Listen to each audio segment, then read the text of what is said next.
श्री राधे गोपाल भज मन श्री राधे। श्री राधे जय जय राधे, श्री राधे जय जय राधे, श्री राधे जय जय राधे। श्री राधे गोपाल भज मन श्री राधे, श्री राधे गोपाल भज मन श्री राधे, श्री राधे गोपाल भज मन श्री राधे। श्री राधे जय जय राधे, श्री राधे जय जय राधे, श्री राधे जय जय राधे। श्री राधे गोपाल भज मन श्री राधे, हे गोपाल भज मन श्री राधे। जय श्री कृष्णा। आज के इस गीता प्रवचन सत्र में हम सबका स्वागत है। 12वें अध्याय में भगवान श्री कृष्ण से अर्जुन ने प्रश्न किया था कि हे भगवान, ज्ञानी है, इन भक्त और ज्ञानी में से श्रेष्ठ कौन है? भक्ति का मार्ग श्रेष्ठ है या ज्ञान का मार्ग श्रेष्ठ है? इसके उत्तर में भगवान ने बताया था कि भक्ति का मार्ग सर्वश्रेष्ठ है। भक्ति का मार्ग सर्वश्रेष्ठ है। इसको विस्तार से भगवान ने 12वें अध्याय में अर्जुन को समझाया कि किस तरह भक्त अपने अंदर परिवर्तन लाता है, अपने जीवन में चाहते हैं। वो ये नहीं कहते कि ज्ञान का मार्ग दोयम दर्जे का है। हाँ, भक्ति का मार्ग भक्त भगवान के छोटे बच्चे के जैसा है, छोटे बेटे के जैसा है, जो भगवान को बहुत ज्यादा प्रिय है।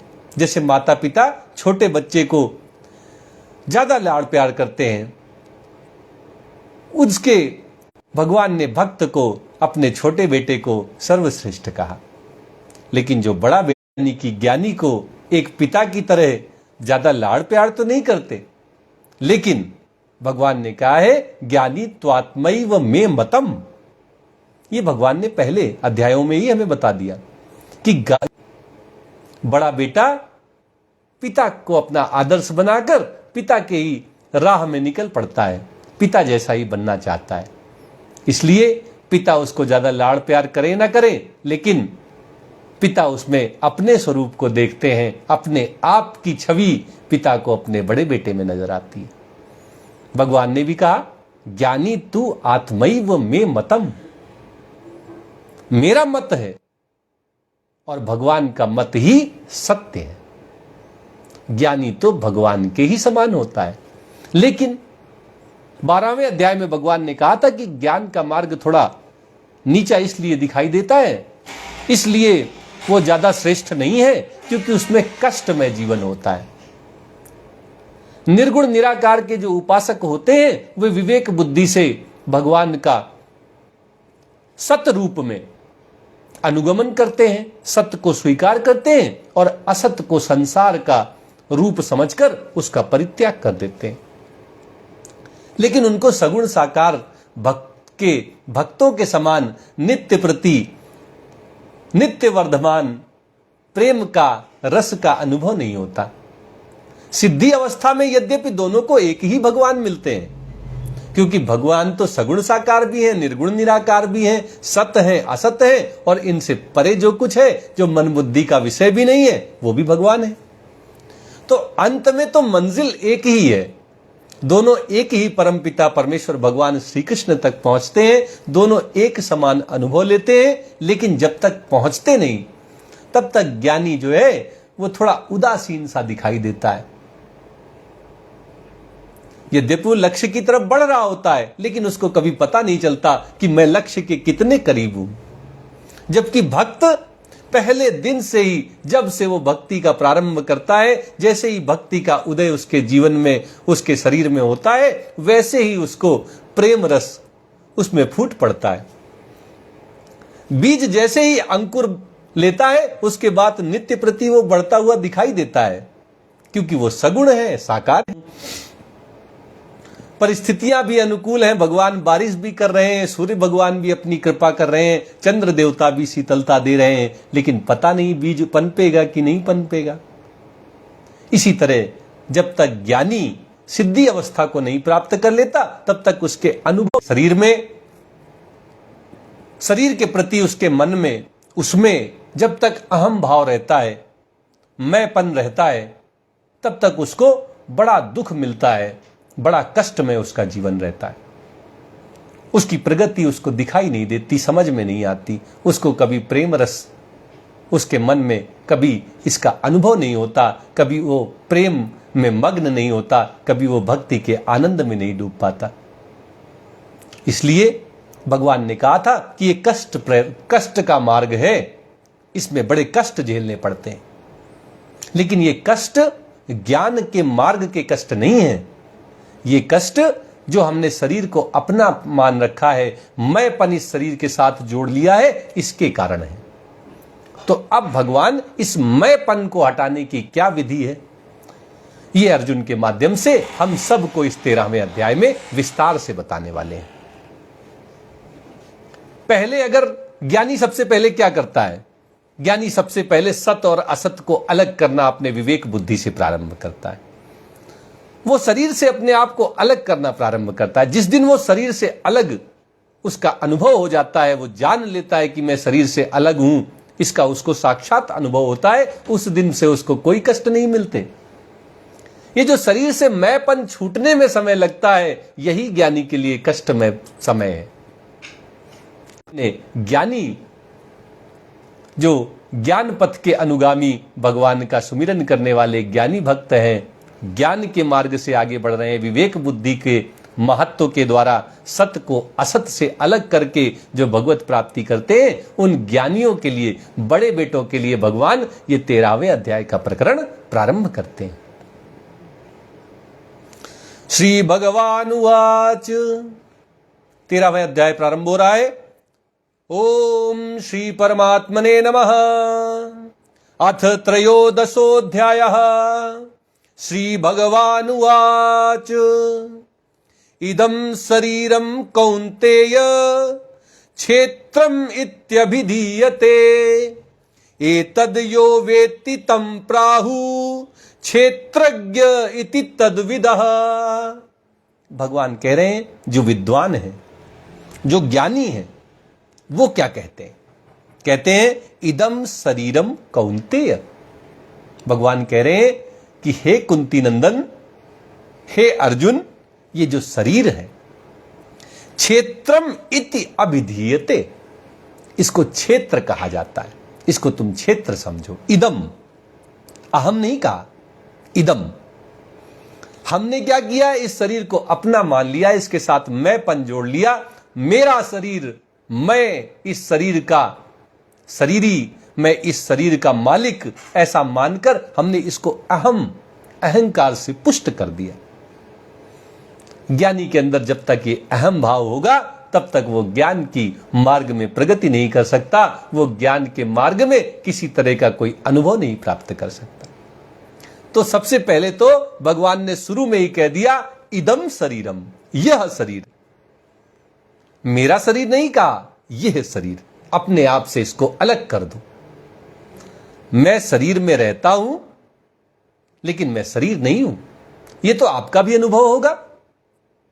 आप बताएं, आपने भी अपने जीवन में यह अनुभव तो कर ही लिया होगा कि मैं इस शरीर को जान पाता हूं, इसमें वृद्धि हो रही है, इसमें परिवर्तन आ रहे हैं, इन सब को मैं देख पाता हूं, इनका मैं दृष्टा हूं, इनका मैं साक्षी हूं, तो मैं शरीर तो नहीं हो सकता।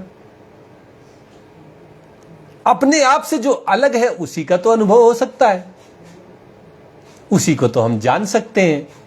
दृष्टा दृश्य से अलग रहेगा, और ये शरीर हमारा दृश्य है, हम इसके दृष्टा हैं, हम शरीर नहीं है। भगवान सबसे पहले 13वें अध्याय में यही बात कह रहे हैं, इदम शरीरम। हे कुंती नंदन, हे कुंती नंदन, हे अर्जुन, यह शरीर, अपने आप से इसको अलग करो। शरीर के साथ मैंपन, क्षेत्रम इति अभिधीयते। भगवान कह रहे हैं ये क्षेत्र कहा जाता है। अब क्षेत्र क्यों कहा जाता है? एक तो क्षेत्र का मतलब होता है खेत। खेत में किसान भाई बीज बोते हैं, उसके बाद धीरे धीरे जब उसमें खाद पानी डालते हैं, अनुकूल परिस्थितियां होती हैं, तो उसमें एक पौधा निकलता है और खेती होती है, फसल लहलाती है। इसी तरह इस शरीर में जो इच्छाएं उत्पन्न होती हैं, जो कामनाएं उत्पन्न होती हैं, वो बीज हैं। वो बीज हम उनमें खाद पानी डालते हैं, उन इच्छाओं को पूरी करने के लिए दौड़ लगाते रहते हैं, और फिर एक फसल कर्मों के रूप में हम उत्पन्न करते हैं। फसल हमारी कर्मों के रूप में लहलाती है, और ये जो कर्म है यही अगले जन्म के लिए बीज प्रदाता बनते हैं। जैसे जब फसल गेहूं की हो तो उससे जो गेहूं पैदा होंगे वही गेहूं तो अगले बार बोए जाएंगे। ऐसे ही जो कर्म हम इस जीवन में करते हैं वही हम अगले जन्म के लिए उन्हीं कर्मों से अगले जन्म के बीज उत्पन्न होते हैं, उन्हीं से हमारा अगला जन्म निर्धारित होता है। तो भगवान कह रहे हैं कि ये क्षेत्र है, शरीर जो है वो क्षेत्र है, खेत है, इसमें हम जो कर्म करते हैं उसी कर्मों की खेती से अगले जन्म के लिए बीज बन जाते हैं। इसको क्षेत्र कहा जाता है। एतद यो वेत्ति तम प्राहुः क्षेत्रज्ञ। भगवान कह रहे हैं इस क्षेत्र को, इस शरीर को जो जानने वाला है वो इससे अलग है, इससे भिन्न है, उसको क्षेत्रज्ञ कहा जाता है। तम प्राहुः क्षेत्रज्ञ, उसको क्षेत्रज्ञ कहा जाता है, उसको क्षेत्रज्ञ जानो। इति तद विदः, ये ज्ञानी लोग कहते हैं इसको क्षेत्रज्ञ। भगवान कह रहे हैं कि क्षेत्र से जो अलग है वो क्षेत्रज्ञ है। ये ज्ञानी लोगों को इसका अनुभव होता है। जब ज्ञान के मार्ग में कोई सिद्ध हो जाता है तब उसको स्पष्टतया इसके दर्शन होते हैं, तब उसका स्वयं का अनुभव होता है कि मैं परमात्मा का अंश, जीव, इस शरीर से अलग हूं। शरीर और शरीरी का ये भेद ज्ञानी लोगों के द्वारा विवेक बुद्धि से स्पष्टतया अनुभव किया जाता है। तो आप समझ गए होंगे कि 13वें अध्याय में भगवान ज्ञान मार्ग के जो साधक हैं उनको स्पष्ट रूप से सबसे पहले आज्ञा देते हैं कि शरीर से अपने आप को अलग कर लो। यह शरीर बोलो, मेरा शरीर मत बोलो। और फिर कहते हैं कि जो शरीर है ये क्षेत्र है, क्योंकि सारे कर्म तो हम इसी शरीर में रहते हुए कर रहे हैं। तो ये हमारे हंसने, खेलने, उठने, बैठने, काम करने का अड्डा है, क्षेत्र है, जगह है। और हम इस शरीर में रहते हैं, हम इससे अलग हैं, हम इस शरीर को जानने वाले हैं, इसलिए हम क्षेत्रज्ञ हैं। ज्ञानी लोगों को इसका अनुभव हो जाता है। हमको तो मानकर शुरुआत करनी पड़ेगी कि हम जो क्षेत्रज्ञ हैं वो इस शरीर से, क्षेत्र से अलग है। अब अपनी यात्रा को ज्ञान मार्ग में प्रारंभ करिए। आगे भगवान कहते हैं, क्षेत्रज्ञं चापि माम विद्धि सर्व क्षेत्रेषु भारत क्षेत्र क्षेत्रज्ञयो ज्ञानम यत तद ज्ञानम मतम मम। भगवान कह रहे हैं कि क्षेत्रज्ञं चापि माम विद्धि। पहले श्लोक में कहा कि शरीर को जानने वाला, क्षेत्र को जानने वाला क्षेत्रज्ञ है, और अब कह रहे हैं क्षेत्रज्ञं चापि माम विद्धि। मुझ परम पिता परमेश्वर भगवान श्री कृष्ण को तुम सभी शरीरों में रहने वाला क्षेत्रज्ञ, सभी शरीरों का शरीरी, देही आत्मा जानो। मतलब भगवान कह रहे हैं कि ये जो शरीरी है, ये जो जीव है, ये जो आत्मा है, ये मेरा ही स्वरूप है। इसको तुम मुझसे भिन्न ना समझना।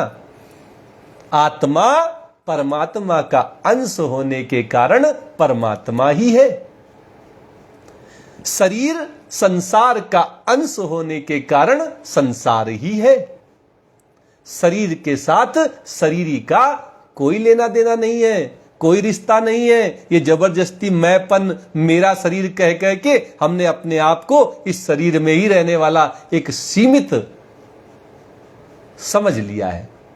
मान लिया है। ये सच नहीं है, ये केवल और केवल मोह का एक भ्रम है। जिसको हम अपना मान रहे हैं वो अपना नहीं है।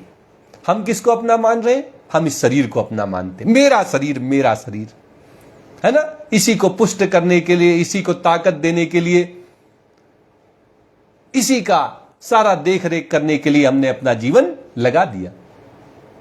लेकिन भगवान कह रहे हैं कि तुम ये शरीर नहीं हो, तुम इस शरीर से अलग हो, तुम भगवान के ही अंश हो, ऐसा जान लो।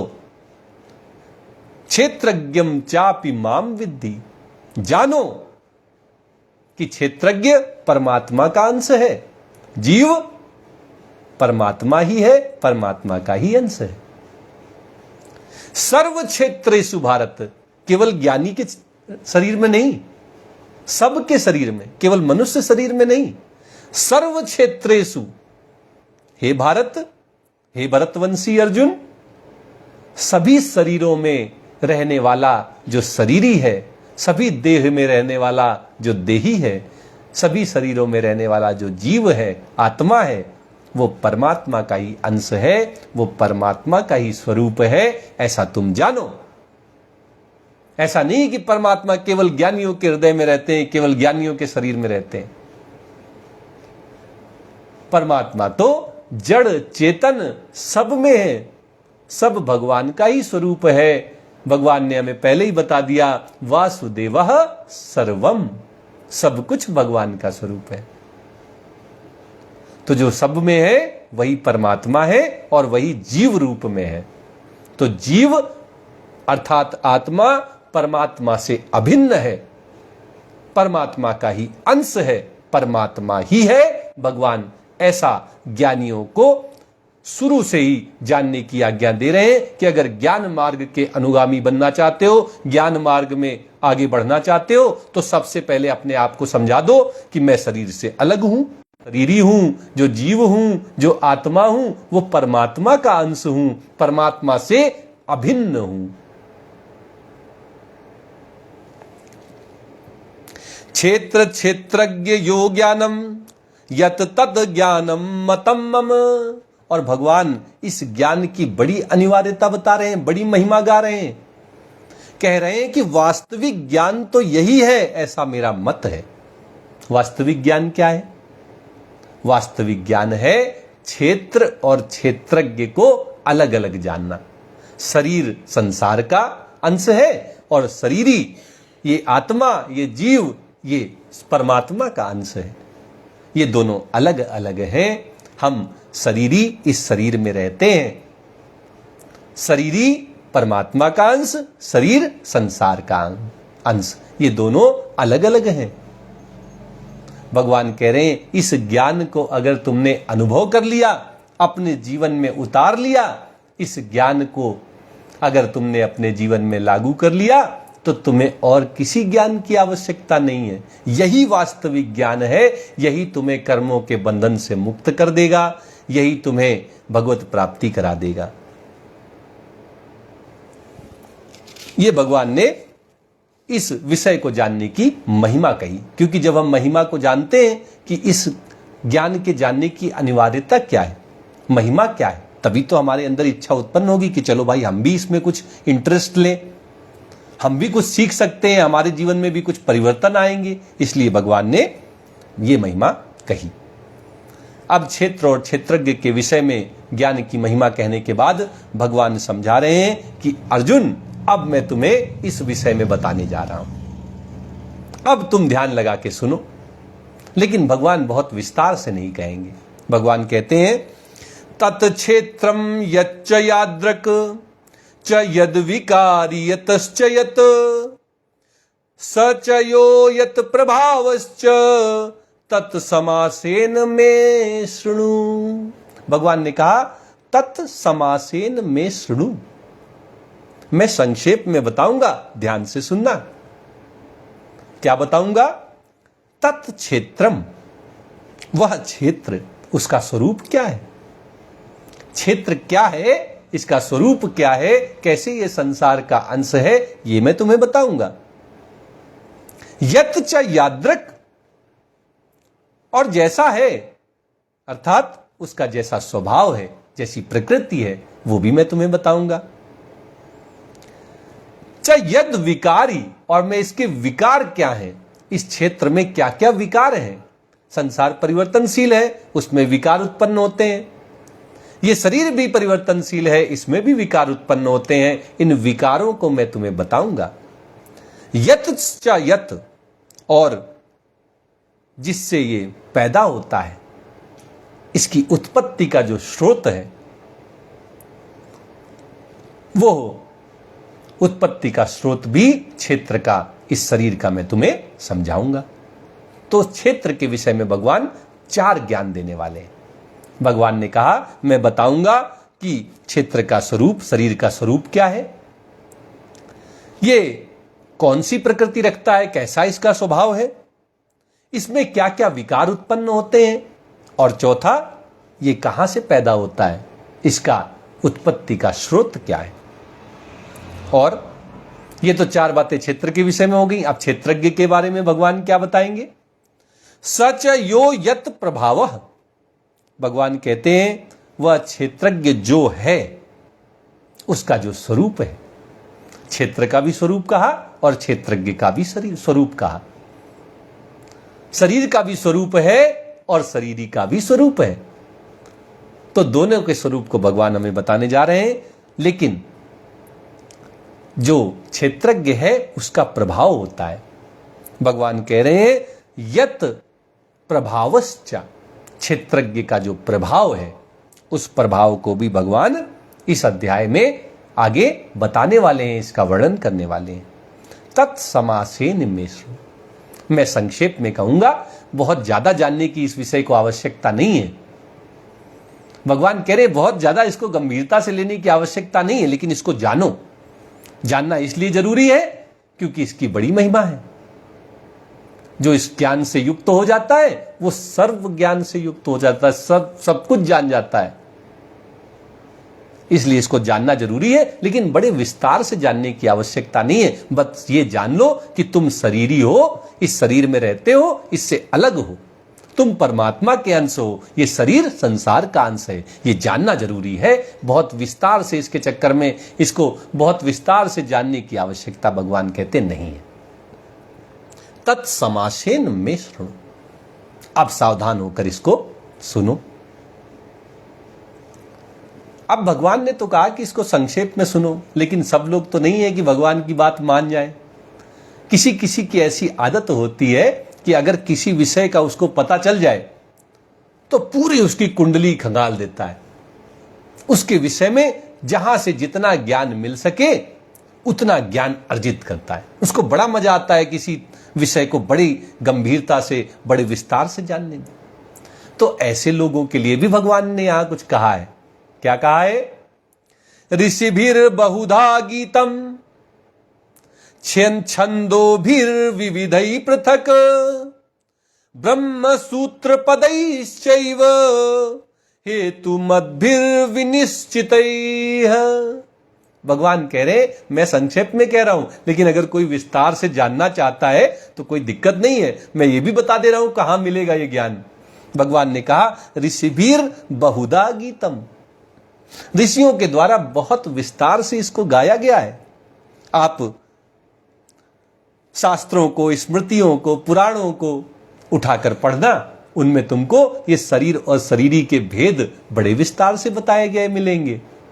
वहां से तुम ये शरीर शरीरी के भेद को, शरीर की संसार के साथ और शरीरी की, जीव की, आत्मा की परमात्मा के साथ जो अभिन्नता है उसको बड़े विस्तार से जान सकते हो, शास्त्रों से, पुराणों से, स्मृतियों से।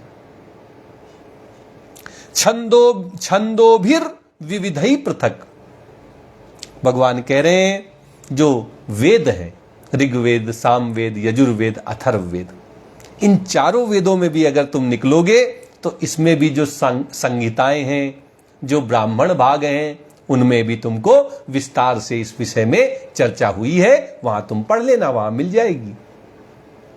ब्रह्म सूत्र पदैश्चैव, और भगवान ने कहा जो ब्रह्म सूत्र हैं अगर तुम उनको पढ़ोगे तो उनके पदों में भी तुमको शरीर और शरीरी के विषय में जानकारी भरी विस्तार से मिलेगी।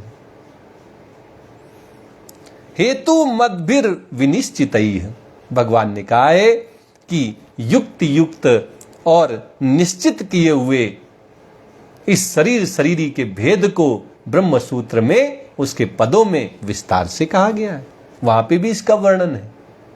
इस तरह भगवान तो संक्षेप में कह रहे हैं, लेकिन अगर कोई विस्तार से जानना चाहता है तो भगवान ने उसको विस्तार से जानने के लिए कहाँ जाए, कौन से ग्रंथ पढ़े, ये भी यहां पे बता दिया है कि ब्रह्म सूत्र पढ़ लेना, वेदों का जो ब्राह्मण भाग है, जो संहिता है, उसको पढ़ लेना, और अगर और पढ़ना चाहते हो तो जो ऋषियों ने जो कही है, जो गीत गाए हैं, उनमें भी तुमको ये शरीर शरीरी का भेद पता चल जाएगा, वहां विस्तार से मिल जाएगा।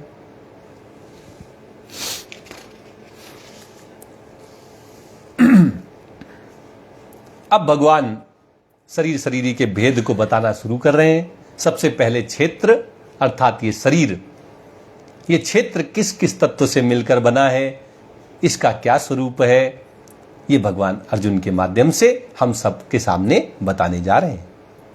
भगवान कहते हैं महाभूतान्यहंकारो बुद्धिरव्यक्तमेव च इंद्रियाणि दशैकं च पंचचेंद्रिय गोचरा। भगवान कहते हैं कि जो क्षेत्र है, ये जो शरीर है, ये 24 तत्वों से मिलकर बना है। क्या है ये 24 तत्व? महाभूतानि, 5 महाभूत। 5 महाभूत क्या है? पृथ्वी, जल, अग्नि, वायु और आकाश। ये जो 5 महाभूत हैं, ये भी शरीर के निर्माण में आवश्यक है। इनके द्वारा शरीर का निर्माण होता है, इसलिए ये भी शरीर के अंश हैं, अंग हैं।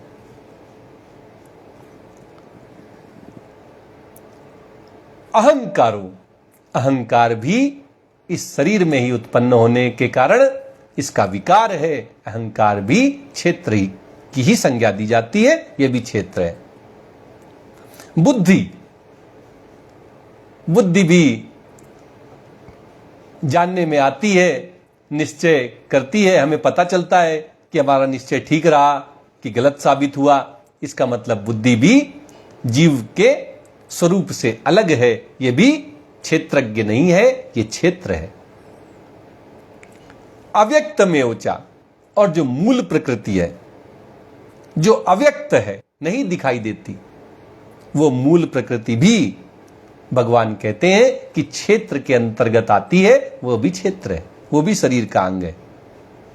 इंद्रियाणि दशैकम, 10 इंद्रियां, 5 ज्ञानेंद्रियां और 5 कर्मेंद्रियां। 5 ज्ञानेंद्रियां कौन सी हैं? आंख, नाक, कान, मुंह। आंख, नाक, कान, त्वचा और हमारी जीभ। ये जो है 5 हमारी ज्ञानेंद्रियां हैं, और 5 हमारी कर्मेंद्रियां हैं। हाथ, पैर, मुंह, गुदा और उपस्थ। तो 5 ज्ञानेंद्रियां और 5 कर्मेंद्रियां मिलके 10 हो गई, और एक क्या? 10 एकम और एक मन, तो ये हो गए 11। च पंच इंद्रिय गोचरा, और जो 5 इंद्रियों के विषय हैं। 5 इंद्रियों के क्या विषय हैं? शब्द, स्पर्श, रूप, रस और गंध। ये पांचों भी इस क्षेत्र के अंतर्गत आते हैं, ये भी इस शरीर के ही अंग माने जाते हैं। तो 24 तत्व हो गए। 5 महाभूत, अहंकार, बुद्धि, अव्यक्त यानी मूल प्रकृति, 10 इंद्रियां, 5 ज्ञानेंद्रियां, 5 कर्मेंद्रियां, मन और 5 इंद्रियों के विषय। इन 24 तत्वों का जो समुदाय है वो क्षेत्र के नाम से जाना जाता है, वही शरीर है। स्थूल, सूक्ष्म और कारण, ये तीनों शरीर इन 24 तत्वों के अंतर्गत आ जाते हैं। फिर भगवान ने कहा था स्वरूप भी बताऊंगा और इनका स्वभाव बताने के साथ साथ इनके विकार भी बताऊंगा। अब भगवान आगे के श्लोक में इस शरीर में कौन से विकार उत्पन्न होते हैं, कौन से विकारों के कारण ये शरीर परिवर्तनशील है, संसार का अंश है, जन्म मरण के चक्र में बांधने वाला होता है, इसलिए इससे अपने आप को अलग रहना, अलग करना है। इसका कारण जो है वो ये विकार ही है। तो अब इन विकारों के विषय में भगवान कहते हैं इच्छा द्वेषः सुखम दुखम संघातश्चेतना धृतिः एतत् क्षेत्रम समासेन सविकार मुदाहृतम। भगवान कहते हैं कि इच्छा, सब विकारों की जननी जो है वो इच्छा है। इच्छा ही नचाती रहती है।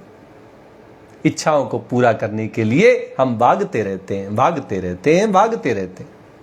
तो सबसे बड़ा विकार इस शरीर का इच्छा है। आगे भगवान बताएंगे कि कैसे इन विकारों को दूर करना है, लेकिन पहले विकार बता रहे हैं। अगर आपको रोग पता चल जाए तो फिर आप रोग के अनुसार औषधियां ले सकते हैं, दवाइयां ले सकते हैं, उस रोग को खत्म कर सकते हैं, नष्ट कर सकते हैं। इसलिए पहले भगवान शरीर के विकार बता रहे हैं।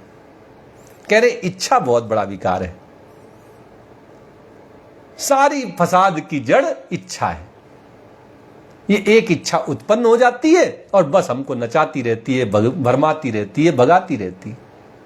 इसके हम गुलाम बनकर जैसा ये चाहती है वैसा करते रहते हैं और पूरी तब भी नहीं होती। आपकी तो पूरी हो जाती होगी, आपकी इच्छाएं तो पूरी हो गई होंगी, नहीं हुई है, किसी की नहीं हुई है, तो इसमें कोई बुरी बात नहीं है। भगवान कह रहे हैं ये विकार है और विकार जो है वो दूर करे जाते हैं, वो अपने आप दूर नहीं हो जाते। तो इच्छा एक विकार है इस शरीर का। अगला विकार भगवान ने बताया द्वेषः, घृणा। अगर परिस्थितियां, कोई व्यक्ति, कोई पदार्थ हमारे अनुकूल ना हो, प्रतिकूल हो, उससे हमें कोई दुख मिल रहा हो, कष्ट मिल रहा हो, तो हम उससे घृणा करने लगते हैं, उसके प्रति द्वेष रखते हैं। जो हमारी इच्छाओं की पूर्ति में बाधा बनता है उसके प्रति भी हमारे अंदर घृणा का भाव होता है, द्वेष का भाव होता है। ये भी एक विकार है, इसको भी हमको दूर करना है। सुखम दुखम, परिस्थितियां अनुकूल हो गई, जैसा हमने चाहा वैसा होने लगा तो बड़ा सुख। ये सुख भी बांधने वाला है, ये भी विकार है। और दुख, दुख तो कोई नहीं चाहता। आप तो चाहते होंगे, नहीं चाहते? कोई नहीं चाहता कि दुख आए, लेकिन दुख तो आता है। तो ये सुख और दुख दोनों भगवान कहते हैं कि ये विकार इस शरीर के कारण है। ये शरीर के भाग हैं, इस शरीर से उत्पन्न होने वाले विकार हैं। संघातस, जो संघात है वह इन 24 तत्वों से जो मिला हुआ समुदाय है उसका नाम संघात है। ये शरीर जो हमें दिख रहा है ये स्वयं ही एक विकार है। ये मल मूत्र की पोटली है, इसमें मलमूत्र ही तो भरा हुआ है। तो ये भी भगवान कह रहे कि ये शरीर जो 24 तत्वों से मिलकर बना, ये भी एक विकार है। इसलिए इससे कोई आत्मीयता ना करना, इसके प्रति कोई मैंपन न रखना। चेतना, जो प्राण शक्ति है, किसी के अंदर चेतना है, जीवित है, कैसे पता चलता है? जब कोई मर जाता है तो डॉक्टर क्या देखता है कि इसकी धड़कन चल रही है कि नहीं, इसकी नाड़ी चल रही है कि नहीं, इसके शरीर में प्राण जो हैं वो अंदर बाहर हो रहे हैं या रुक गए हैं। तो ये जो चेतना है ये प्राण शक्ति है। शरीर के अंदर वायु का आना, शरीर से बाहर वायु का जाना, ये जो प्राण है इनका नाम चेतना है। ये चेतना परिवर्तनशील है, कभी सांस तेज चलती है, कभी धीमी चलती है, कभी रुक जाती है। काम खत्म, काम तमाम। तो भगवान कहते हैं ये भी विकार है। धृति, धैर्य।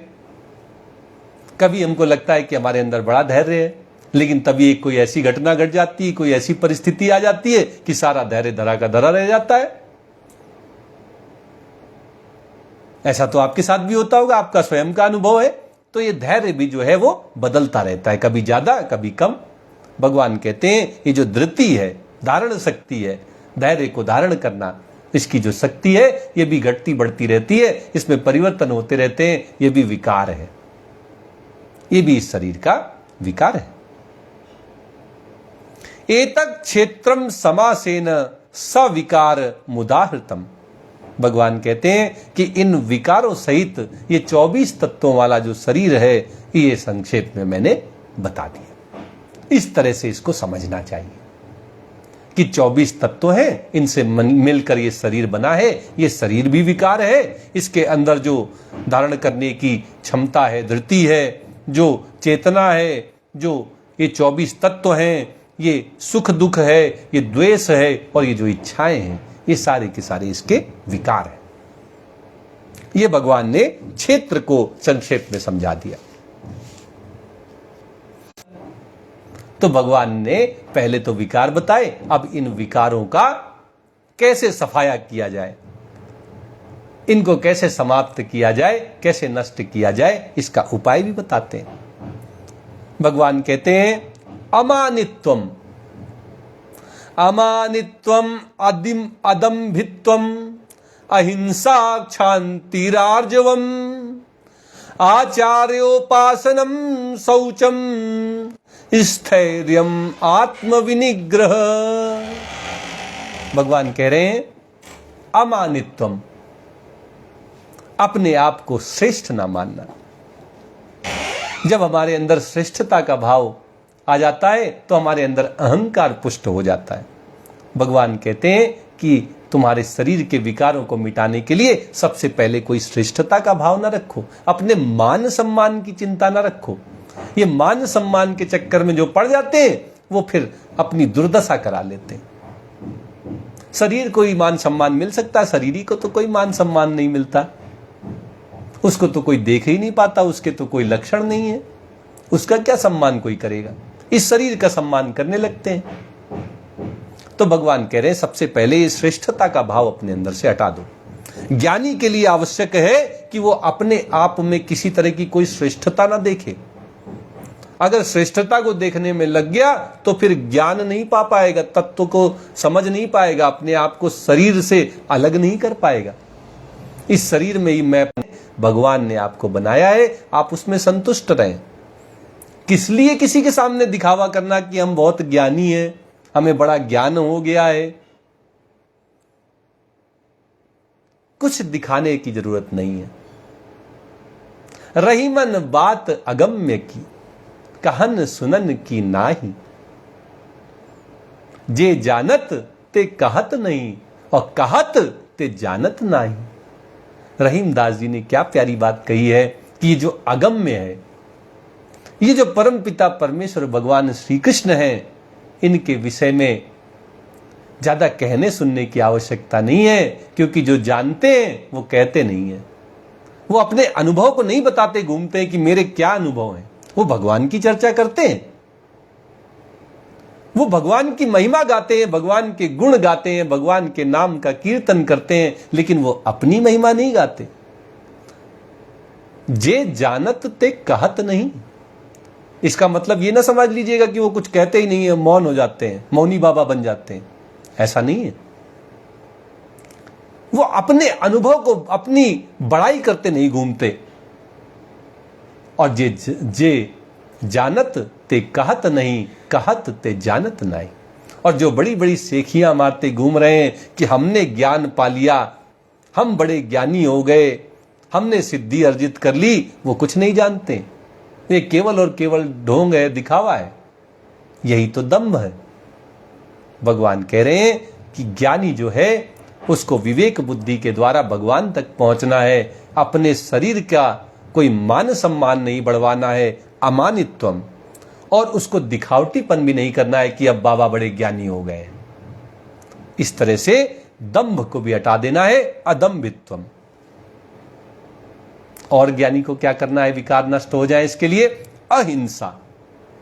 किसी के प्रति हिंसा का भाव ना हो, शरीर से किसी को कष्ट ना हो, वाणी से किसी को कष्ट ना हो, मन से भी किसी के कष्ट की कामना ना हो।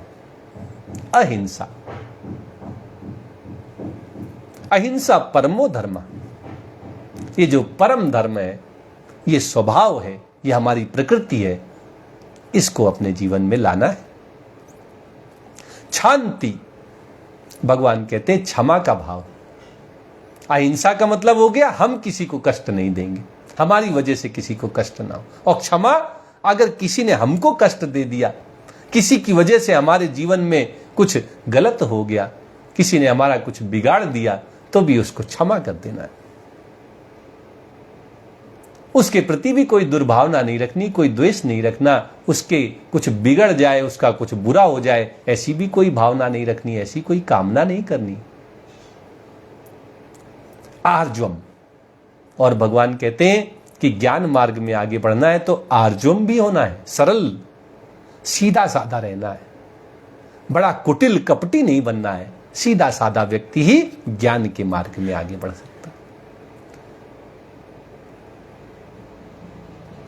जो इस शरीर को ही अपना नहीं मानेगा, फिर वो किसके लिए वो दिखावटीपन रखेगा, किसके लिए कुटिलता करेगा, किसके लिए वो दंभ करेगा और किसके लिए वो मान सम्मान चाहेगा।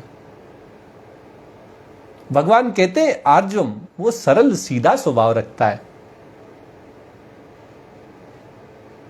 उसको कोई दिखावटीपन नहीं, उसके अंदर कोई कपटता नहीं, कोई कपट और छल और छिद्र ये सब कुछ नहीं उसके अंदर होता, सरल होता है, स्वभाव से बिल्कुल निर्मल सीधा साधा होता है,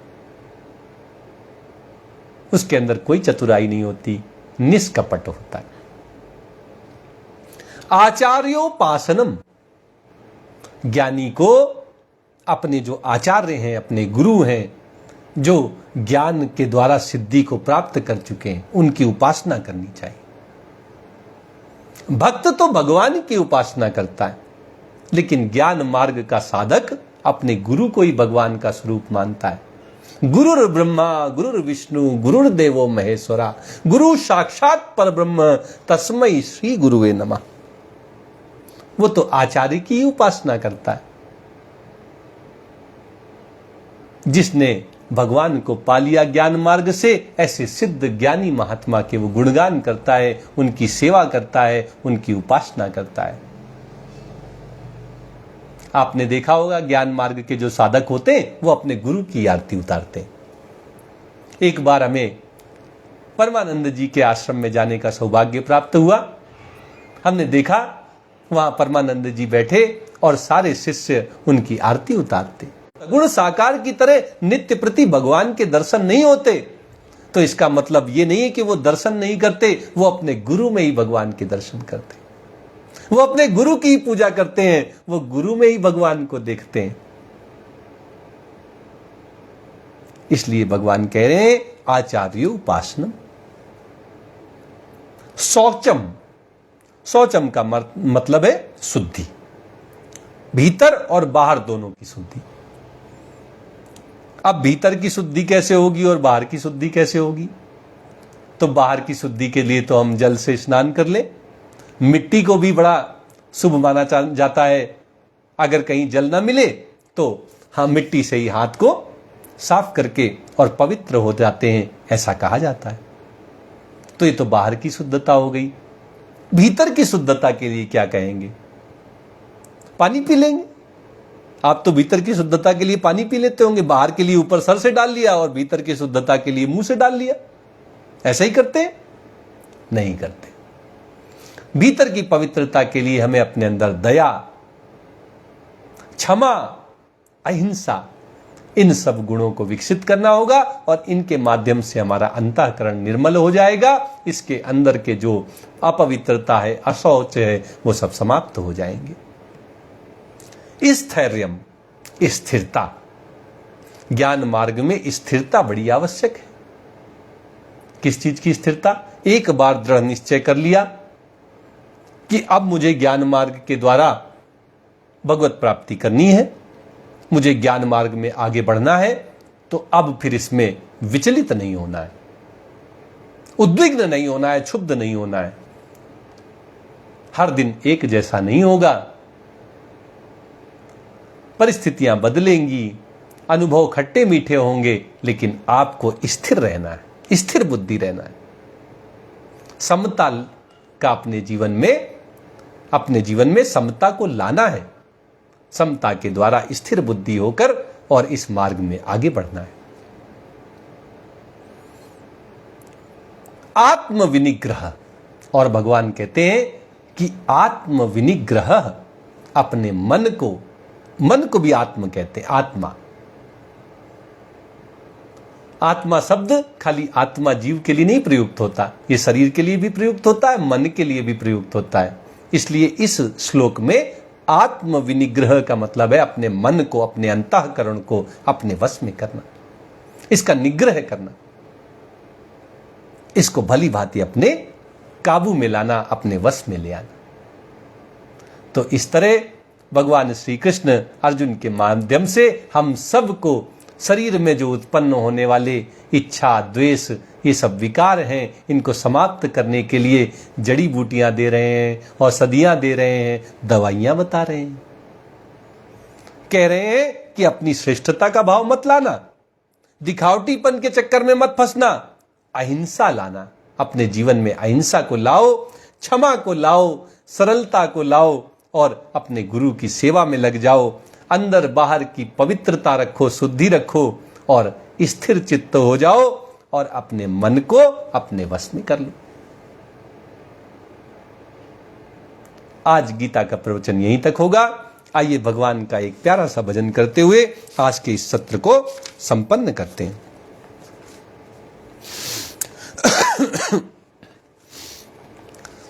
यमुना तट राधा,